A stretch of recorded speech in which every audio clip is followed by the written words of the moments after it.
اللہ اللہ اللہ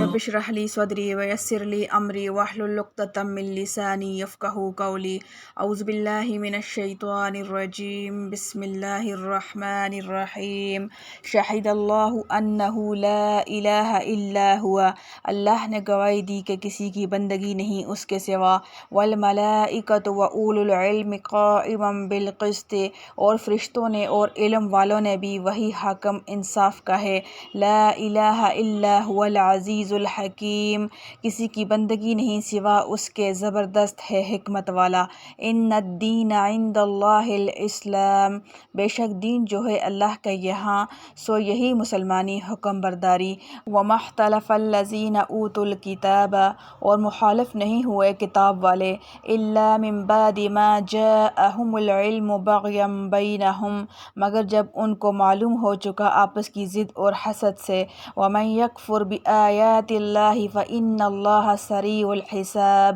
اور جو کوئی انکار کرے اللہ کے حکموں کا تو اللہ جلدی حساب لینے والا ہے۔ خلاصہ تفسیر۔ ربط آیات۔ سابقہ آیات میں توحید کا بیان ہوا ہے، مذکورہ آیتوں میں سے پہلی آیت میں بھی توحید خداوندی کا مضمون ایک خاص انداز سے بیان فرمایا گیا ہے کہ اس پر تین شہادتوں کا ذکر ہے، ایک خود اللہ جل شانہ کی شہادت، دوسرے اس کے فرشتوں کی، تیسرے اہل علم کی۔ اللہ جل شانہ کی شہادت تو بطور مجاز ہے، مراد یہ ہے کہ اللہ جل شانہ کی ذات و صفات اور اس کے تمام مظاہر و مصنوعات اللہ تعالیٰ کی توحید کی کھلی نشانیاں ہیں۔ ہر گیا ہے کہ الزمین والروید وحدہ لا شریک لہ گوید، اس کے علاوہ اس کی طرف سے بھیجے ہوئے رسول اور کتابیں بھی اس کی توحید پر شاہد ہیں، اور یہ سب چیزیں حق تعالیٰ کی طرف سے ہیں، تو گویا خود اس کی شہادت اس بات پر ہے کہ اس کے سوا کوئی لائق عبادت نہیں۔ دوسری شہادت فرشتوں کی ذکر کی گئی ہے کہ جو اللہ تعالیٰ کے مقرب اور اس کے تکوینی امور کے اہلکار ہیں، وہ سب کچھ جان کر اور دیکھ کر شہادت دیتے ہیں کہ لائق عبادت اللہ تعالیٰ شانہ کے سوا کوئی نہیں ہے۔ تیسری شہادت اہل علم کی ہے کہ اہل علم سے مراد انبیاء علیہم السلام اور عام علماء اسلام ہیں، اسی لیے امام غزالی رحمۃ اللہ علیہ اور ابن کثیر رحمۃ اللہ علیہ نے فرمایا کہ اس میں علماء کی بڑی فضیلت ہے کہ اللہ تعالیٰ ان کی شہادت کو اپنی اور اپنے فرشتوں کی شہادت کے ساتھ ذکر فرمایا، اور یہ بھی ہو سکتا ہے کہ اہل علم سے مطلق وہ لوگ مراد ہوں جو علمی اصول پر صحیح نظر کر کے یا کائنات عالم میں غور و فکر کر کے حق جل وعلا شانہ کی وحدانیت کا علم حاصل کر سکیں، اگرچہ وہ ضابطہ کے عالم نہ ہوں۔ اور دوسری آیت میں اللہ کے نزدیک صرف دین اسلام کا مقبول ہونا، اس کے سوا کسی دین و مذہب کا مقبول نہ ہونا بیان کر کے مضمون توحید کی تکمیل فرمائی، اور اس سے اختلاف کرنے والوں کی تباہ حالی بیان فرمائی۔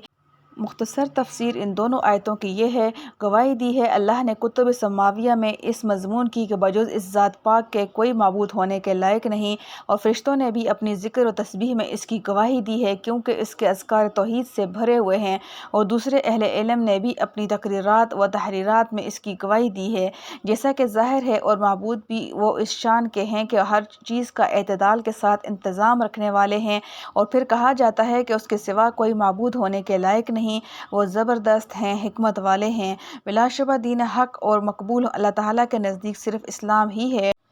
اور اس کے حق ہونے میں اہل اسلام کے ساتھ اہل کتاب نے جو اختلاف کیا اس طرح سے کہ اسلام کو باطل کہا، تو ایسی حالت کے بعد ان کو اسلام کے حق ہونے کی دلیل پہنچ چکی تھی، محض ایک دوسرے سے بڑھنے کی وجہ سے، یعنی اسلام کے حق ہونے میں کوئی وجہ شبہ کی نہیں ہوئی، بلکہ اس میں مادہ دوسروں سے بڑا بننے کا ہے، اور اسلام لانے میں یہ سرداری جو ان کو اب عوام پر حاصل ہے فوت ہوتی تھی، اس لیے اسلام کو قبول نہیں کیا بلکہ الٹا اس کو باطل بتلانے لگے، اور جو شخص اللہ تعالیٰ کے احکام کا انکار کرے گا جیسا ان لوگوں نے کیا تو بلا شبہ اللہ تعالیٰ بہت جلد اس کا حساب لینے والے ہیں، اور ظاہر ہے کہ ایسے شخص کا حساب کا انجام عذاب ہوگا۔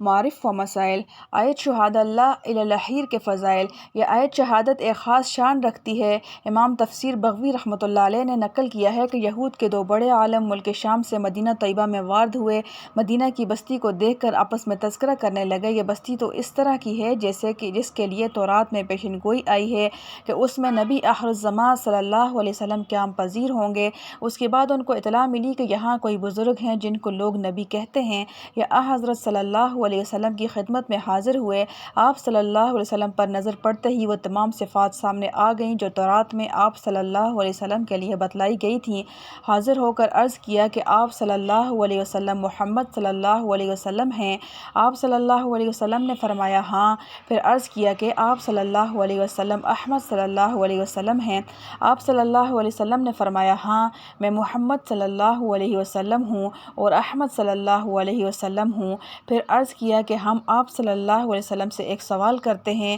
اگر آپ صلی اللہ علیہ وسلم اس کا صحیح جواب دیں تو ہم ایمان لے آئیں گے۔ آپ صلی اللہ علیہ وسلم نے فرمایا دریافت کرو۔ انہوں نے سوال کیا کہ اللہ تعالیٰ کی کتاب میں سب سے بڑی شہادت کون سی ہے؟ اس سوال کے جواب کے لیے یہ آیت شہادت نازل ہوئی۔ آپ صلی اللہ علیہ وسلم نے ان کو پڑھ کر سنا دی۔ یہ دونوں اسی وقت مسلمان ہو گئے۔ مسند احمد کی حدیث میں ہے کہ عرفات میں رسول اللہ صلی اللہ علیہ وسلم نے یہ آیت پڑھی تو اس کے بعد فرمایا وَأَنَا عَلَىٰ ذَلِكَ مِنَ الشَّاهِدِينَ یا رب ابن کثیر، یعنی اے پروردگار میں بھی اس پر شاہد ہوں۔ اور امام احمش کی ایک روایت سے معلوم ہوا کہ جو شخص اس آیت کی تلاوت کے بعد یہ کہے انا علی ذلک من الشاہدین تو اللہ تعالیٰ قیامت کے روز فرشتوں سے فرمائیں گے کہ میرے بندے نے ایک عہد کیا ہے اور میں عہد پورا کرنے والوں میں سب سے زیادہ ہوں، اس لیے میرے بندے کو جنت میں داخل کر دو۔ ابن کثیر۔ اور حضرت ابو ایوب انصاری رحمۃ اللہ علیہ کی حدیث میں ہے کہ رسول اللہ صلی اللہ علیہ وسلم نے فرمایا